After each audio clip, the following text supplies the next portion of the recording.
India first communication और आप देख रहे हैं पब्लिक फर्स्ट, सर्वदा भारतीय। नमस्कार, मैं हूं आशुतोष और आप देख रहे हैं पब्लिक फर्स्ट, सर्वदा भारतीय। मध्य प्रदेश सरकार का एक नया फरमान आया है। जी हां, यह फरमान किसी और का नहीं, मुख्यमंत्री शिवराज सिंह चौहान का है, जिसमें उन्होंने साफ तौर पर कहा है कि मदरसों पर जो कि अवैध हैं उन पर कड़ी नजर रखी जाएगी। कट्टरवाद या अतिवाद बिल्कुल बर्दाश्त नहीं किया जाएगा और जहां भी इस तरह से कट्टरवाद फैलाया जाएगा उस पर सख्त कार्रवाई की जाएगी। मध्य प्रदेश के मुख्यमंत्री मध्य प्रदेश सरकार की पुलिस विभाग के डिपार्टमेंट की समीक्षा बैठक कर रहे थे। इस बैठक में मध्य प्रदेश के गृह मंत्री डॉक्टर नरोत्तम मिश्रा, डीजीपी सहित तमाम आला पुलिस अधिकारी मौजूद थे। क्या कुछ कहा मुख्यमंत्री शिवराज सिंह चौहान ने, गृह मंत्री डॉक्टर नरोत्तम मिश्रा ने, और उसका जो पॉलिटिकल रिएक्शन आए हैं भारतीय जनता पार्टी के नेताओं के, वो सब आपको एक के बाद एक सुनाते हैं। देखिए। जो कि अवैध मदरसे और कट्टरता का पाठ पढ़ाने वालों को रिव्यू की आपने बात की, क्राइम की जो समीक्षा बैठक की, कई निर्देश दिए हैं, लगातार हम रिव्यू करेंगे। जो कि अवैध मदरसे और कट्टरता का पाठ पढ़ाने वालों को रिव्यू की आपने बात की, क्राइम की जो समीक्षा बैठक की, कई निर्देश दिए हैं, लगातार हम रिव्यू करेंगे। सर, खासतौर से अवैध मदरसों की बात की और कट्टरवाद का पाठ ना पढ़ाया जाए, इस पर ध्यान रखा जाना चाहिए। स्वाभाविक रूप से इस तरह से नहीं है विषय वो, लेकिन कहीं भी कोई अवैध गतिविधियां संचालित है तो उन पर नजर रखने का बोला हुआ है। आहाते बंद कर दिए हैं तो बंद मतलब बंद होना चाहिए, ऐसा नहीं हो कि कहीं चल रहे हो। ये सारे विषय उन्होंने स्पष्ट रूप से लिए। सर, खासतौर से अवैध मदरसों की बात की और कट्टरवाद, सरकार का बहुत महत्वपूर्ण निर्णय है।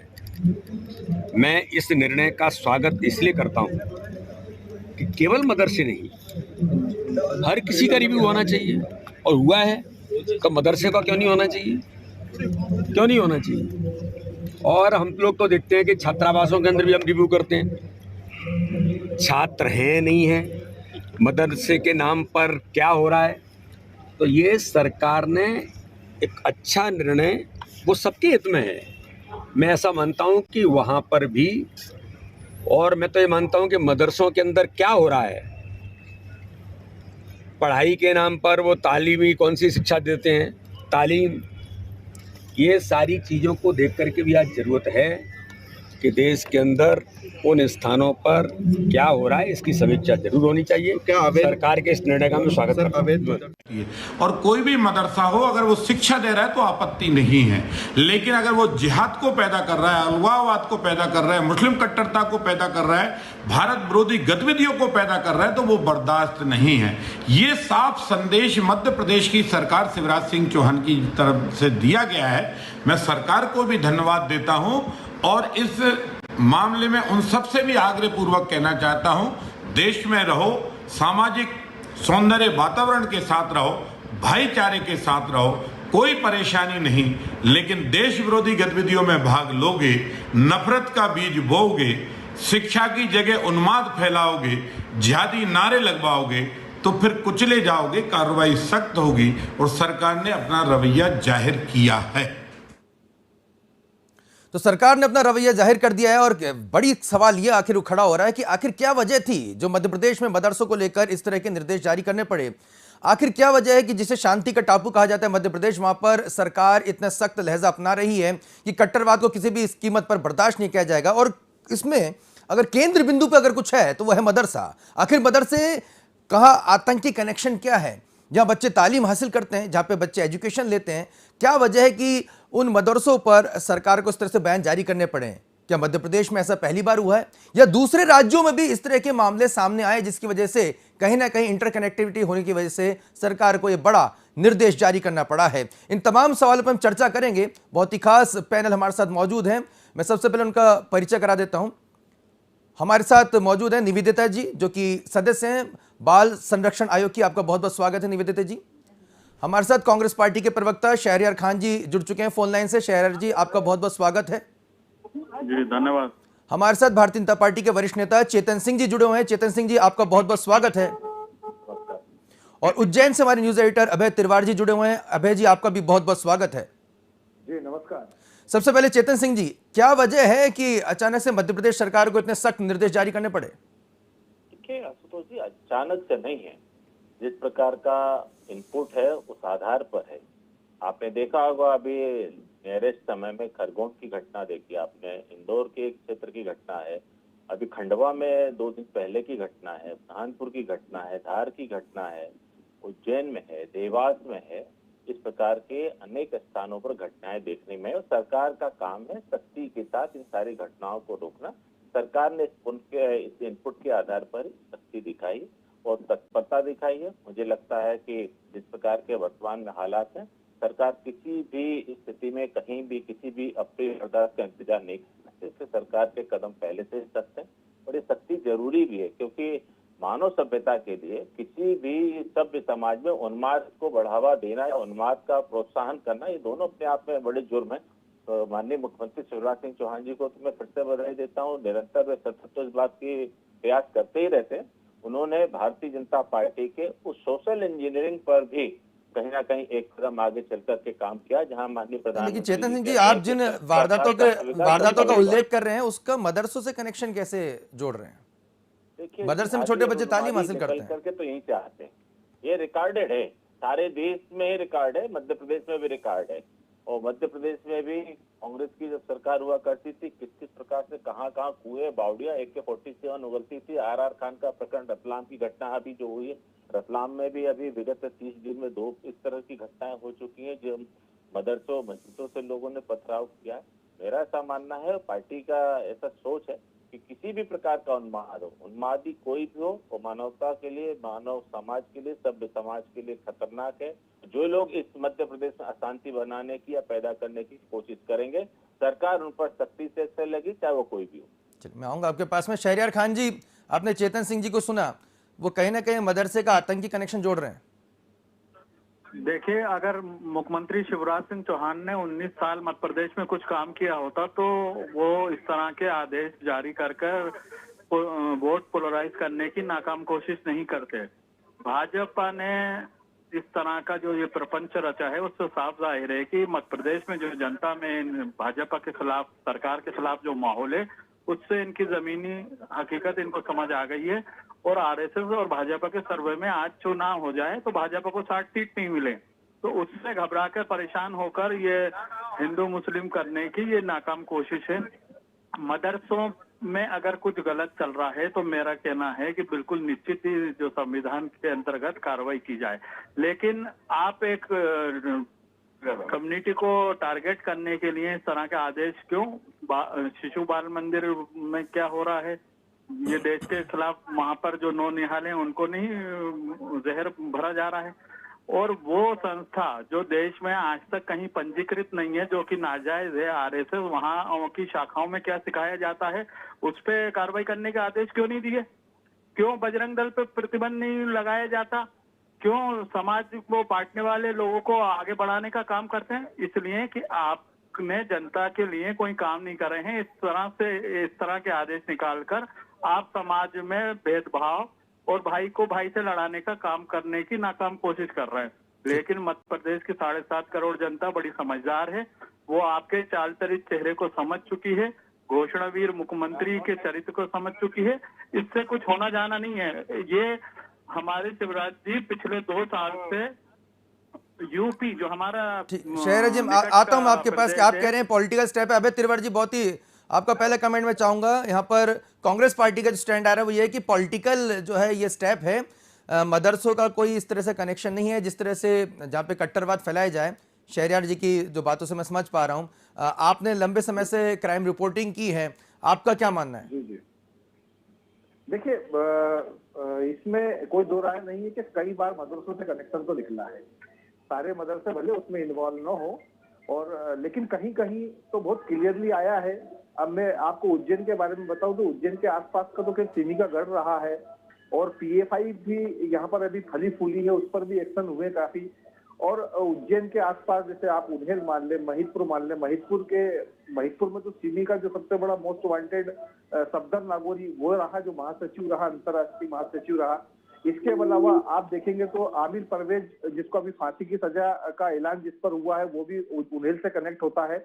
और उसके बहुत सारे ऐसे साथी हैं जो धार्मिक उन्माद फैलाने में मदरसों का उपयोग करते रहे। हालांकि ये बात सही है कि सारे मदरसे इसमें नहीं है, और होना भी नहीं चाहिए। मैं ऐसे बहुत सारे मदरसों के बारे में मेरी जानकारी है कि जहां पर शिक्षा सिर्फ और सिर्फ शिक्षा दी जाती है, लेकिन इसमें कोई दो राय नहीं है कि कई मदरसे ऐसे हैं जो चिन्हित हुए हैं जहां पर उन्माद की जो है वो शिक्षा दी जाती है, और उनके कनेक्शन ऐसे लोगों से जरूर सामने आते हैं जो देशद्रोही गतिविधियों में लिप्त रहे हैं। जैसे जो नजरिए का जैसे कहा जाता है कि वहां से जो निकलने वाले लोग हैं वो कट्टरपंथ सिखाते हैं, ऐसे बहुत सारी जगह जहां पर कट्टरपंथ, देखो मदरसों में ये बात तो सही कि रोजगार मूलक तो शिक्षाएं कोई होती नहीं, धार्मिक शिक्षाएं उसमें होती हैं, लेकिन कहीं कहीं ऐसा जरूर होता है कि कट्टरपंथ की शिक्षा दी जाती है। उज्जैन के आसपास ऐसा माहौल कई बार देखने को आया है, लेकिन बहुत बड़े एक्शन कभी मदरसों के भीतर हुए हों या मदरसों के लोग पकड़े गए हों, इस बात की जानकारी तो अभी ऐसी कहीं आती नहीं है। लेकिन हाँ, ये जरूर है कि ये समय समय पर इस तरह की बातें जरूर आई हैं कि फला मदरसे के साथ में ऐसा कनेक्शन हुआ है, लेकिन क्यों आई उस पर भी हम आएंगे।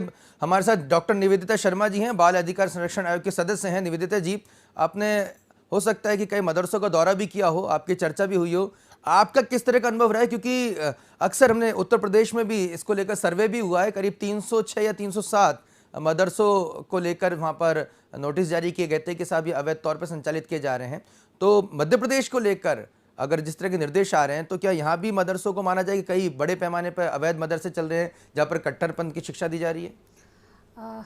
देखिए, मैं अभी कुछ ही समय हुआ है मुझे बाल आयोग पर पदभार ग्रहण करते हुए, और मैं जितना गई हूँ उतने में मैंने जो देखा है वह मैं किसी धर्म विशेष के लिए नहीं कहना चाहती, और ना ही मैं उसे कभी धर्म से जोड़ के देखती हूँ। हालांकि हमारी कार्रवाई को हमेशा हिंदू और मुस्लिम बच्चों के उसमें बांट दिया जाता है।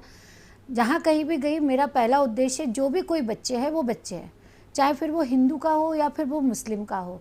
और वहाँ जो कुछ चलता है, जैसे हिंदुओं के बच्चे आ रहे हैं तो वहाँ पर तालीमुल इस्लाम जैसी किताब को क्यों पढ़ाया जाना? मैं तो ये कहती हूँ मुस्लिम के बच्चों को भी वो तालीमुल इस्लाम जो बच्चों के अंदर इतनी क्या है उसमें तालीमुल इस्लाम? तालीमुल इस्लाम में पूरा ये वर्णन किया गया है कि काफिर कौन होता है, काफिर के साथ व्यवहार कैसा किया जाना चाहिए। मैंने उस पुस्तक को पढ़ा है। जो पुस्तक किस मतलब क्लास के बच्चों को पढ़ाई जाती है, किस कक्षा के विद्यार्थियों को पढ़ाई जाती है? देखिए, वहाँ पर एक ये अच्छा आपने प्रश्न किया है। वो जो मदरसा था वो 1 से 8वीं तक संचालित होता है, और इसी मुद्दे पे मैं आना भी चाह रही थी, क्योंकि आप जो लोग हैं वो राजनीति से देखते हैं, पर मैं अपने नौनिहालों के भविष्य को देखकर इसके बारे में सोचती हूँ। जहाँ हम आरटी के नियमों की बात करते हैं और जिस मदरसे को एक विद्यालय के रूप में जाना जाता है, वहाँ 1 से लेकर 8वीं तक की कक्षाएँ केवल 2 कमरों में संचालित हो जाती हैं। 2 बाई 2 का कमरा है, उसमें एक क्लास के बच्चे बैठे हुए हैं, क्लास के वो सारे बच्चे वहीं बैठे हुए हैं, और एक बच्ची है जो अभी अभी हाल ही में जो कॉलेज में आई है, वो अपने बैग में रख के वो तालीमुल इस्लाम की किताब को उन बच्चों को पढ़ा रही है। अब वो बच्चे कौन हैं? जब और ज़्यादा उसके अंदर जाते हैं तो पता पड़ता है कोई बच्चा लव है, कोई बच्चा अहिरवार है, कोई बच्चा शंकर है, ऐसे उनके नाम निकल के आ रहे हैं। पर वहाँ पर अगर कोई मुस्लिम बच्चा भी बैठा हो, मैं ये बोलती हूँ क्या उसको वो किताब पढ़ाना जायज़ है क्या? जबकि आपके मदरसे बोर्ड के खुद मान्यता प्राप्त जितने भी मदरसा बोर्ड है उनमें एक सर्टिफिकेट दिया जाता है मान्यता का, जिसमें उसमें पहला जो सब्जेक्ट है वो लिखा है अरबी दीनियात की यानी धर्म की शिक्षा, दूसरा उन्होंने रखा है उर्दू की शिक्षा, तीसरे पे उन्होंने लिखा है अंग्रेजी को, चौथे पे उन्होंने गणित रखा है और सबसे लास्ट में रखा है हिंदी को। तो ऐसा एक वहाँ पर सर्टिफिकेट दिया है, पर वहाँ पर कहीं भी ये वर्णन नहीं है कि आप उसमें तालीमुल इस्लाम जैसी किताबों को पढ़ाया जाएगा। और उसके बाद में जब मदरसों की हालत देखते हैं, 2017 में कांग्रेस के शासनकाल में वहाँ पर मिड डे मील की योजना भी चालू की गई है। मिड डे मील की योजना 47 बच्चों के लिए है, पर गिनती के वहाँ पर 8 बच्चे 2 बच्चे इतने आ रहे हैं और गिनती सबकी हो रही है। तो मेरा कुल मिला के यह है कि सरकार जितने प्रयास कर रही है शिक्षा के सुधार के लिए, चाहे वो बच्चे किसी भी धर्म से आते हो, उन बच्चों की सोच समझ अच्छी विकसित की जाए, ऐसा अच्छा उस व्यक्ति को नागरिक बनाया जाए कि वो इस राष्ट्र के सामाजिक आर्थिक हर विकास में अपना योगदान दे। अभी मैं आपके कार्यक्रम में आने के पहले एक टीवी चैनल को ही देख रही थी, पता नहीं बात को लिंक करना चाहिए कि नहीं चाहिए, फिर भी मैं बताना चाहूँगी कि जब अतीक की जो बातें चल रही है अभी, तो एक जफ़र साहब थे तो वो अपना एक किस्सा सुना रहे थे कि जब वो पहली बार 2019 में अतीक के बेटे अरशद से मिले, उस समय वो अपनी शिक्षा ग्रहण कर रहा था। परंतु आज क्या कारण हो सकता है कि वह इतने सारे क्राइम के रास्ते पे चल पड़ा? कहीं ना कहीं ऐसी सोच होती है कि हम बच्चों के मन में ऐसी चीज़ें बिठा देते हैं।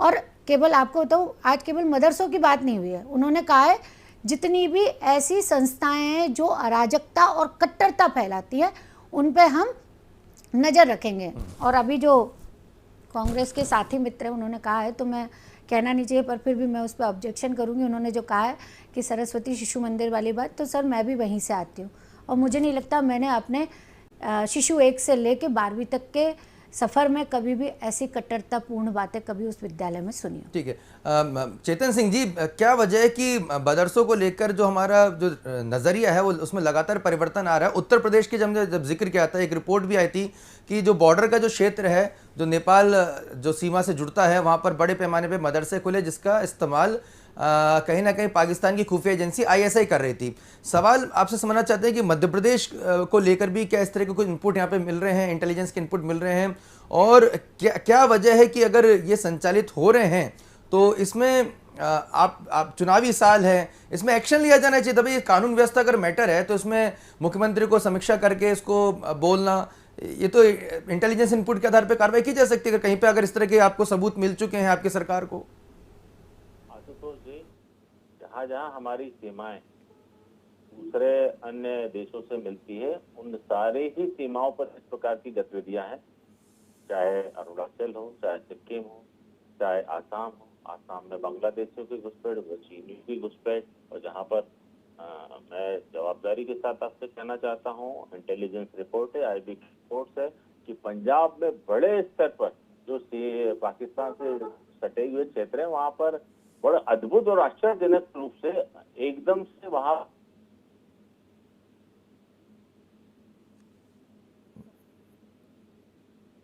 जी लगता है चेतन सिंह जी की थोड़ी आवाज़ डिस्कनेक्ट हो गई है, हम फिर से जुड़ने की कोशिश करेंगे। अभय जी हमारे साथ लगातार बने हुए हैं।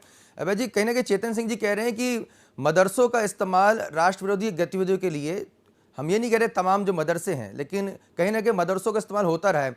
लेकिन जब हम जैसे शहरियार खान जी को सुन रहे थे, उनका कहना था कि देखिए साहब, आप मदरसों पे फोकस कर रहे हैं, पॉलिटिकली आप जो है मोटिवेटेड आपका स्टेप है, गलत कर रहे हैं तो ठीक है आप कार्रवाई कीजिए। और साथ ही साथ वो जोड़ते हैं कि बजरंग दल और RSS और तमाम जो सरस्वती शिशु मंदिर है उन पर कार्रवाई क्यों नहीं की जाती, यानी कि पैरेलली वो एक कार्ड खेलते हैं कि साहब देखिए अगर वो गलत है तो यहाँ पर भी गलत हो रहा है, तो कहने के एक संरक्षण भी है। तो ये इसको थोड़ा स्पष्ट कीजिए कि क्या वजह है कि मदरसों को लेकर ISI की रणनीति क्या रहती है, वो क्यों इस तरह मासूम बच्चों का इस्तेमाल करते हैं, और जिस तरह की जो किताबें यहाँ पर निवेदित जी ने बताई है उसको पढ़ने के बाद एक मासूम बच्चे के जहन पे तो बहुत खतरनाक असर पड़ेगा।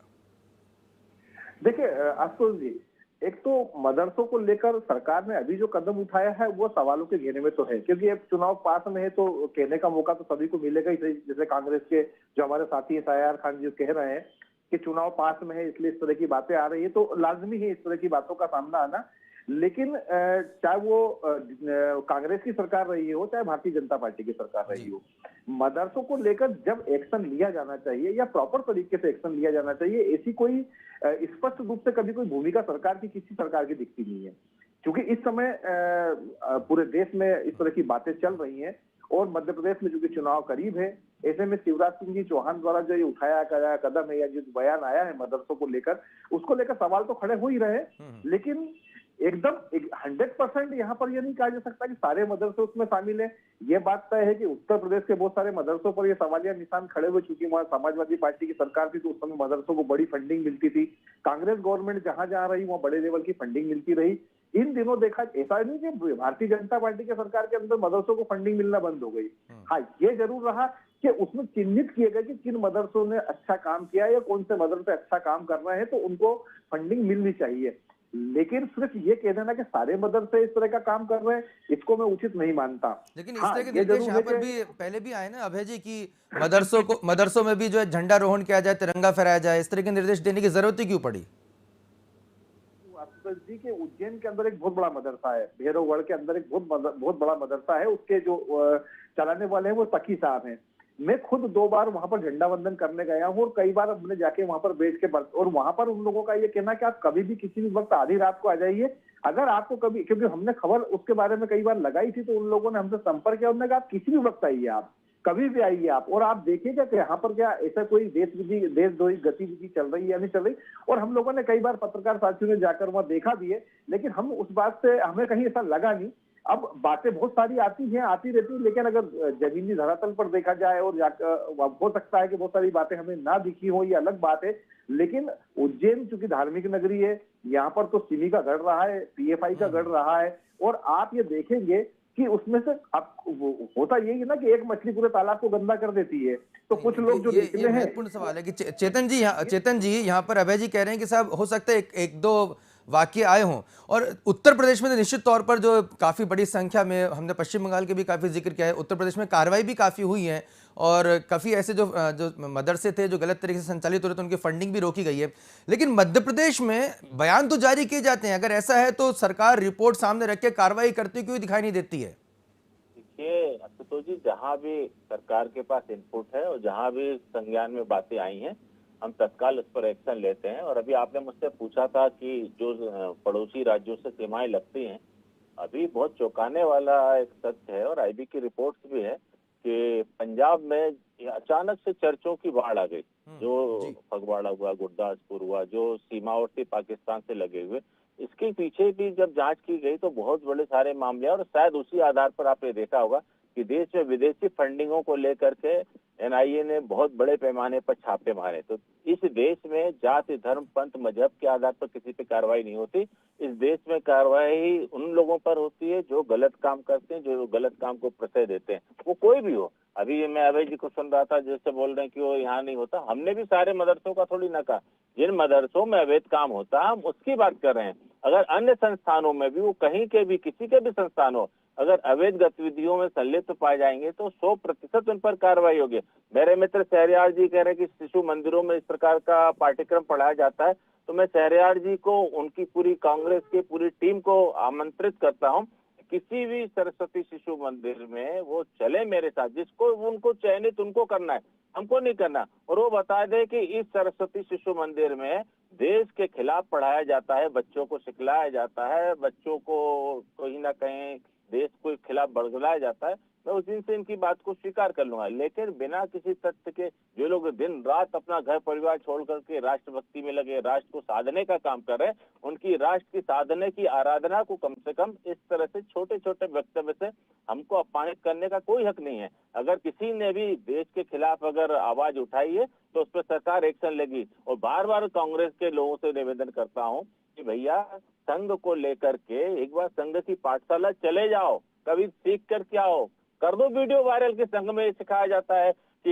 हिंदू मुस्लिम को लाया जाए, आपस में झगड़े कराए जाए, हम आपकी बात को मान लेंगे। लेकिन आप जो कहते हो, आपकी सरकार ने 3-4 बार प्रतिबंध लगाया, हर बार सुप्रीम कोर्ट ने आपके प्रतिबंध को खारिज किया। इसका मतलब ये है कि जो बात हम कह रहे हैं वो सच है, सच को आप दबा नहीं सकते।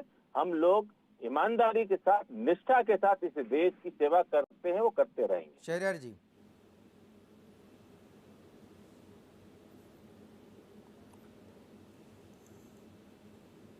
शहरयार जी से हम पूछेंगे सवाल सीधे तौर पे कि आखिर क्या वजह है कि जब इस तरह के उदाहरण सामने आते हैं जहाँ पे मदरसों का आतंकी कनेक्शन समझ में आता है, जिन किताबों के बारे में बताया जाता है जो बेहद ही आपत्तिजनक है, उन किताबों को, उन मासूम बच्चों को पढ़ाया क्यों जाता है, तो इस तरह की शील्ड क्यों ली जाती है कि देखिए साहब ठीक है आप कार्रवाई कीजिए लेकिन इधर भी कीजिए। तो अगर गलत हो रहा है तो कहीं ना कहीं इसकी आवाज़ तो एक सभी राष्ट्रवादियों को और सभी देशवासियों को उठानी चाहिए कि भाई अगर कोई राष्ट्र विरोधी गतिविधि या हमारे मदरसों का, स्कूलों का किसी तरह का इस्तेमाल हमारी जो दुश्मन मुल्क की जो एजेंसीज कर रही हैं या हमारे देश के खिलाफ किया जा रहा है, तो उसमें तो सभी एकमत एकजुट होकर सवाल उठाने चाहिए। फिर यहाँ पे शील्ड लेने की क्या आवश्यकता है? शहरयार जी, देखिए कोई किसी को मदरसों को लेके कोई शील्ड नहीं ली जा रही। हमारा कहना इतना है कि आपके पास क्या इनपुट है जो आप बोल रहे हो कि मदरसों में आतंकवादी शिक्षा दी जा रही है या देश के विरोधी शिक्षा दी जा रही है? आप प्रूफ करें, सरकार बताते। 19 साल में अगर शिवराज सरकार ने एक भी प्रकरण मदरसों के खिलाफ दर्ज नहीं करा है तो ये क्या सरकार की नाकामी नहीं है? और आपके पास कौन सा इनपुट है, कौन से मदरसे उस पर कार्रवाई पहले करते? जब ये आदेश जारी करते तो पता चलता प्रदेश को और देश को कि इस मदरसे में ये देश के खिलाफ चीजें सिखाई जा रही हैं और ये पढ़ाई जा रही हैं।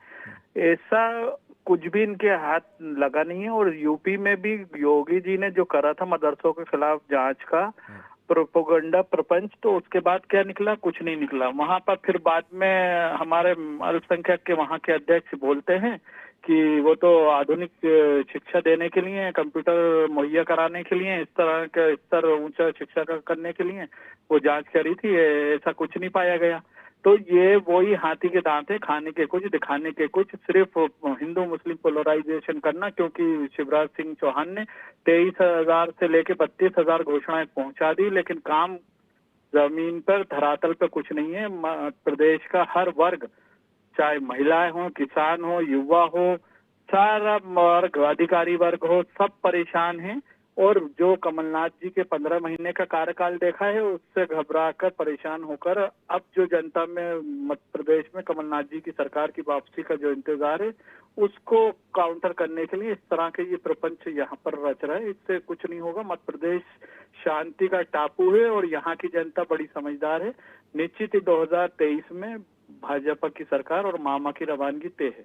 चलिए, साफ तौर पर यहाँ पर कांग्रेस पार्टी का ये कहना है कि सीधे सीधे पॉलिटिकल स्टेटमेंट दिया गया है। अगर कोई अवैध मदरसों को लेकर कोई इनपुट सरकार के पास है तो कार्रवाई की जानी चाहिए, लेकिन निश्चित तौर पर इन तमाम पहलू पे भी हमें चर्चा करने की ज़रूरत है कि आखिर इस तरह के मदरसे अगर हैं और ऐसी तालीम दी जा रही है तो क्यों दी जा रही है, उस पर रोक क्यों नहीं लगाई जा रही, एजेंसीज अगर इनपुट दे रही तो कार्रवाई क्यों नहीं की जा रही। ये तमाम ऐसे पहलू हैं। आप सभी हमारे मेहमानों ने अपना समय दिया, हमसे चर्चा की। डॉक्टर निवेदिता शर्मा जी, बाल अधिकार संरक्षण आयोग के सदस्य, आपका बहुत बहुत धन्यवाद। शहरियार खान जी, आपने हमें समय दिया, आपका बहुत बहुत शुक्रिया, बहुत बहुत धन्यवाद। चेतन सिंह जी, आपका बहुत बहुत शुक्रिया, बहुत बहुत धन्यवाद। और अभय तिवारी जी, आपका बहुत बहुत धन्यवाद उज्जैन से हमारे साथ जुड़ने के लिए। तो निश्चित तौर पर कहा जा सकता है कि मदरसों को लेकर एक बड़ी बहस एक बार फिर छिड़ चुकी है। ये पहली मर्तबा नहीं है जब देश में मदरसों को लेकर इस तरह की बहस छिड़ी हो। ये बात भी काबिल गौर है कि आखिर क्या वजह है कि जो सीमावर्ती जो क्षेत्र है हमारे देश के, वहाँ पर अचानक से मदरसों की संख्या में बड़ा इजाफा होता रहा है। कई पब्लिकेशंस इसमें बड़ी बड़ी रिपोर्ट भी यहाँ पर जाहिर की है। लेकिन अगर मध्य प्रदेश मदरसा बोर्ड की हम बात करें तो आप देख सकते हैं कि मध्य प्रदेश मदरसा बोर्ड की वेबसाइट है और इसके जो होम पेज है, आप इस पर देख सकते हैं कि यहाँ पर झंडे, तिरंगा झंडे फहरा दिए गए हैं। उर्दू में भी लिखा है और यहाँ पर लिखा है आज़ादी का अमृत महोत्सव।